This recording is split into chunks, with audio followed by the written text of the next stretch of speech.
Hey, hello everyone, this is Pooja Kumawat and welcome back to my YouTube channel. Currently, I am third year MBBS student at GMC Vadodara.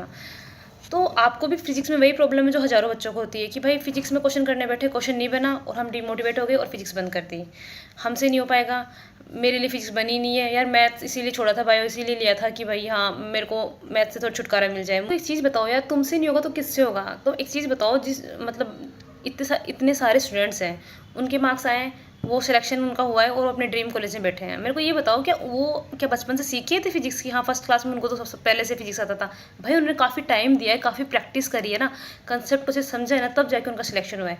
मैं खुद NEET aspirant थी ना, मैं बता रही हूँ, मेरे फर्स्ट ड्रॉप में मेरे 23 मार्क्स आए थे फिजिक्स में, और फिर मैं इतनी प्रैक्टिस करी है ना फिजिक्स की, तब जाके मेरे स्कोर जो है वो 150+ तक पहुँचा। तो मुझे पता है कि नीट एस्पिरेंट को कहाँ प्रॉब्लम होती है। फिजिक्स का क्वेश्चन समझ ही नहीं आ रहा था पहली बात तो, अगर समझ आ गया तो उसको डायग्रामेटिक फॉर्म में हम कन्वर्ट नहीं कर पाते, या उसमें इतनी वैल्यूज इतनी से लगती है कि भाई ये तो मेरे से कैलकुलेशन सोल्व ही नहीं हो पाएगा, या फिर कौन सा फॉर्मूला अप्लाई करना है वही पता नहीं चलता, पता चल भी गया तो उसको अप्लाई कैसे करना है वो समझ नहीं आता है। तो ऐसे कितनी सारी प्रॉब्लम्स है हर एक स्टेप पे, वो सब हम इस वीडियो में डिस्कस करने वाले हैं। ठीक है, मैं 100% गारंटी देती हूँ कि इस वीडियो को देखने के बाद आप एक अच्छा स्कोर कर पाएंगे फिजिक्स में। जब आप वीडियो के एंड में होंगे तो आपके दिल से अपने आप निकलेगा कि थैंक यू यार दीदी, आपने इतने ईजी तरीके से फिजिक्स सोल्व करने का तरीका बता दिया। वीडियो स्टार्ट करने से पहले दो ऐसी मिस्टेक्स बता देती हूँ जो मोस्ट ऑफ नीट एस्पिरेंट करते हैं, जिनके मार्क्स नहीं आ रहे होते हैं।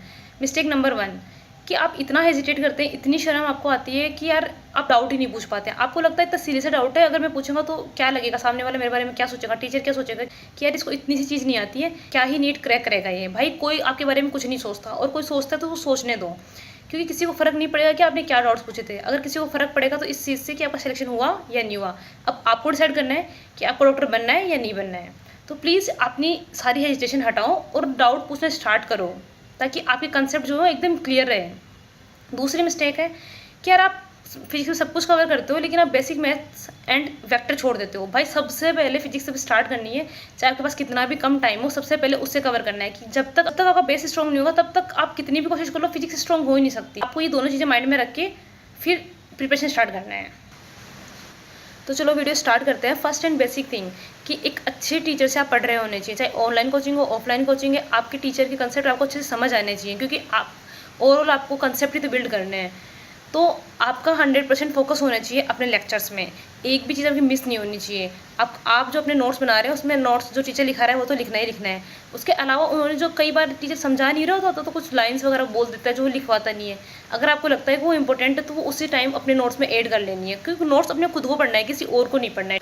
अब लेक्चर आपने एकदम 100% फोकस से लिया है, उसके बाद क्या करना है कि जो आपने लेक्चर लिया है उसके नोट्स तो आपने बनाए होंगे, उस नोट्स को आपको उसी दिन 2 से 3 बार रिवाइज़ करना है। ठीक है, उसमें पता होना चाहिए कि हाँ यार आज मैंने कौन सा टॉपिक्स पढ़ा है, उस टॉपिक में थियरी क्या है, उसमें कौन से फॉर्मूले यूज़ हुए, फॉर्मूला डिराइव कैसे हुआ, और डिराइव होने के बाद उसका एप्लीकेशन कैसा है। क्योंकि हर एक टीचर कुछ क्वेश्चन तो आपको करवा ही देगा, सोल्व एग्जाम्पल्स वहाँ पर कि हाँ भाई ये वो वाला फॉर्मूला यहाँ यूज़ होगा। तो एटलीस्ट नोट्स में जो क्वेश्चन करवाए हैं टीचर ने वो तो आपको अच्छे से आने ही चाहिए। तो 2-3 बार आप रिवाइज़ करेंगे तो उसमें आपको अच्छे से पता चल जाएगा कि हाँ ये टॉपिक्स पढ़ाए थे, इसमें ये थियरी का पार्ट था, ये फॉर्मूला अप्लाई हुआ है और इस फॉर्मूले का ये एप्लीकेशन है। अब आपने 100% फोकस से लेक्चर लिया, उसको रिवाइज़ किया। इतना अगर आप बायोलॉजी में करके क्वेश्चन लगाने जाते हो ना तो आपके क्वेश्चन बन जाते हैं। लेकिन भाई ये फिजिक्स है, यहाँ चैलेंज तो अभी स्टार्ट होगा कि जब आप क्वेश्चन लगाने जाओगे ना तो कुछ क्वेश्चन तो हो सकता है बन जाए, लेकिन सारे क्वेश्चन आपसे नहीं बनने वाले हैं। फिर आपका वही डिमोटिवेशन साइकिल चालू होता है कि नहीं बन रहा है, मैं छोड़ देता हूँ, मुझसे नहीं हो पा रहा है। भाई नहीं, अभी करना क्या है कि एक ही चैप्टर के आपको लगभग 150 to 200 क्वेश्चन लगाने हैं। उसमें कुछ क्वेश्चन पता है क्या होंगे जो डायरेक्ट फॉर्मूला बेस्ड होंगे, तो आपको एक ही बार में आपको आ जाएगा, जैसे आपने क्वेश्चन पढ़ा हुआ वैसे आ गया। ठीक है, लेकिन कुछ क्वेश्चन ट्रिकी होंगे जो आपको एक बार में नहीं आएंगे। उसके बाद क्या करना है, जाओ नोट्स वापस से एक बार रिवाइज करो और फिर अप्लाई करो। हो सकता है उसके बाद आपके क्वेश्चन थोड़ा कुछ बन जाए, फिर भी कुछ क्वेश्चन बच जाते हैं तो आप क्लास में जाइए, वहाँ पे अपने फ्रेंड्स वगैरह से पूछ लीजिए, या फिर टीचर से पूछ लीजिए, या फिर डाउट काउंटर से उसको क्लियर कीजिए। जब आपने वो क्वेश्चन सोल्व कर लिया है अपने फ्रेंड्स वगैरह किसी को भी पूछ कर, उसके बाद क्या करना है, उसका सोल्यूशन साइड में नोट कर लेना है, ताकि नेक्स्ट टाइम जब आप उसे सोल्व करने जाएँ तो दोबारा से आपको उतने एफर्ट्स ना लगाने पड़े, बस उसका सोल्यूशन देखा और दोबारा से उसको अच्छे समझ के सोल्व कर लिया। अब देखो यार, ऐसा नहीं होता है कि आपने क्वेश्चन देखा और क्वेश्चन बन गया। भाई नीट में भी आपने एक पैटर्न देखा होगा कि most of the repetitive concept पे ही क्वेश्चन रिपीट होते रहते हैं। जैसे अगर 50 क्वेश्चन आते हैं, 45 हमें करने होते हैं, उसमें से 38 क्वेश्चन तो रिपीटेटिव कॉन्सेप्ट भी होते हैं। भाई आप उन 38 क्वेश्चन के लिए तो मेहनत करो कि आप एक अच्छी रैंक से आपका सिलेक्शन हो जाए, और वो जो 7 या 8 ट्रिकी क्वेश्चन आएंगे, अगर आपने इतनी मेहनत कर ली तो वो भी आराम से बन जाएंगे यार। 2 या 3 क्वेश्चन मैक्सिमम गलत होंगे आपके। अब आपने क्वेश्चन सोल्व कर लिए, लेकिन मैं एक चीज़ बता दूँ कि जब आप क्वेश्चन सोल्व करते हैं, फर्स्ट टाइम जो क्वेश्चन सोल्व कर रहे हो ना, तो टाइमर आपको नहीं यूज़ करना है, आपको उनको अच्छे से टाइम देना है, अच्छे से उसको समझना है। लेकिन उसके बाद क्या करना है कि जब आपने पूरा चैप्टर के क्वेश्चन सोल्व कर लिए हैं, अब आता है PYQ लास्ट में, जो सबसे इंपॉर्टेंट चीज़ है, जहाँ से हमें पता चलता है कि एक्चुअली नीट का लेवल क्या है। तो उस टाइम क्या करना है, उस टाइम आपको टाइमर लगा के क्वेश्चन सोल्व करना है फिजिक्स के। वो जो PYQ क्वेश्चन है वो ही आपका टेस्ट होंगे, फर्स्ट टेस्ट आपका वही होगा उस चैप्टर का। उसमें देखिए कि कितने क्वेश्चन आपसे सोल्व हो पाए। अगर आपने पूरा कंसेप्ट समझ के नोट से क्वेश्चन सोल्व किए हैं, DPP सोल्व किए हैं, मॉड्यूल सोल्व किए हैं, तो यार PYQ क्वेश्चन जो है आपको आराम से बन जाएंगे। अब क्या करना है कि जो टीचर ने आपको नोट्स लिखवाए थे, उसके आगे 4 या 5 पेज आप खाली छोड़ दीजिए यार। जब आप PYQ क्वेश्चन करते हैं तो उसमें से आपको ऑलमोस्ट सारे कंसेप्ट तो उस टीचर ने कवर करवा दिए होंगे। बाई चांस अगर कोई क्वेश्चन का कंसेप्ट रह जाता है तो वो क्वेश्चन वहाँ पे ऐड कर लीजिए, या आपको कोई क्वेश्चन ट्रिकी लगा तो वो क्वेश्चन वहाँ पे ऐड कर लीजिए। उससे आप बार बार जब नोट्स रिवाइज करेंगे तब आपको क्वेश्चन भी रिवाइज होगा।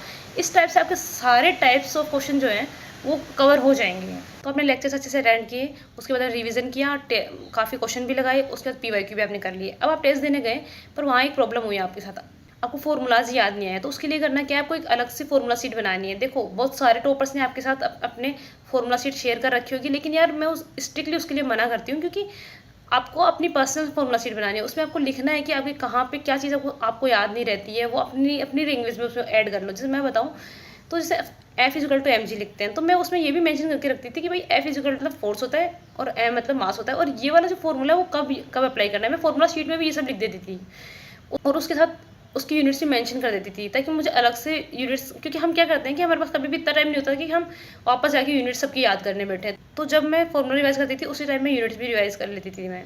अगर आपने सारे फॉर्मूलाज याद कर लिए ना यार, तो उससे मैक्सिमम क्वेश्चन तो आपके नीट में ऐसे ही बन जाएंगे, क्योंकि मैक्सिमम क्वेश्चन नीट में फॉर्मूला बेस आते हैं। क्योंकि आपको पता है कि यार एक क्वेश्चन सोल्व करने के लिए 1 मिनट ही मिलता है, 1 मिनट में कितना हार्ड देंगे, हम ज़्यादा वहाँ पे सोच नहीं सकते। पहले से जो कंसेप्ट हमें पता है या फिर जो क्वेश्चन हमारे सोल्व किए हैं वही रिपीटेड कंसेप्ट वहाँ पर होते हैं। डायरेक्ट वहाँ पे बस वैल्यू वगैरह थोड़ी चेंज होती है, जाके अप्लाई करना होता है। तो फॉर्मूलाज याद है, आपको पता है कि इस टाइप के क्वेश्चन आते हैं, आपने सारे टाइप के क्वेश्चन कवर करके हैं, तो ईजिली आप क्वेश्चन पढ़ेगा समझ आ जाएगा कि हाँ ऐसे सोल्व करना है, फटाफट आपके सोल्व हो जाएगा। तो जितनी चीज़ें मैंने इस वीडियो में बताई है, अगर वो सब आपने स्टेप वाइज फॉलो कर लेना यार, मैं गारंटी देती हूँ आप 150 प्लस तो आराम से स्कोर कर पाओगे। तो अगर आपको वीडियो हेल्पफुल लगा तो कमेंट कीजिए, शेयर कीजिए एंड चैनल को सब्सक्राइब कीजिए।